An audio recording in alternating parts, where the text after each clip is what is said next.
E aí, pessoal? Sejam bem-vindos de volta ao canal. Hoje, eu vou falar sobre um assunto que afeta muita gente, o bruxismo. Mas, afinal, o que é bruxismo? É o termo médico para ranger ou apertar os dentes, muitas vezes inconscientemente. Geralmente acontece à noite, mas também pode rolar durante o dia. E o que causa o bruxismo? Estresse e ansiedade são os principais vilões. Imagina toda aquela tensão acumulada. A sua mandíbula resolve descontar tudo nos seus dentes, coitada.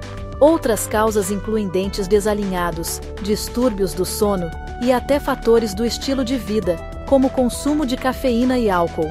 Tipo aquele cafezinho depois do almoço ou umas cervejinhas no fim de semana. Então, como prevenir o bruxismo?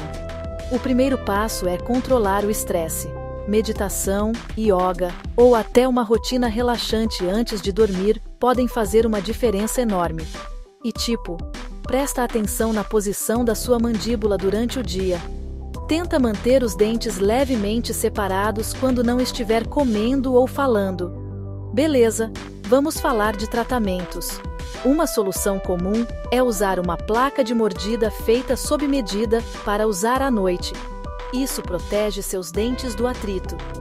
Além disso, fisioterapia e exercícios podem ajudar a relaxar os músculos da mandíbula.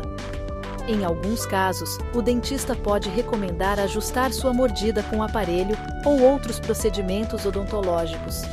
Quais são os benefícios de tratar o bruxismo? Bom, você vai dormir melhor, sentir menos dor na mandíbula e, o mais importante, proteger seus dentes de danos sérios. Acredite em mim, seu eu do futuro vai te agradecer. É isso por hoje, pessoal.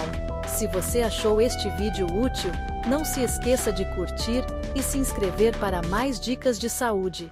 Até a próxima!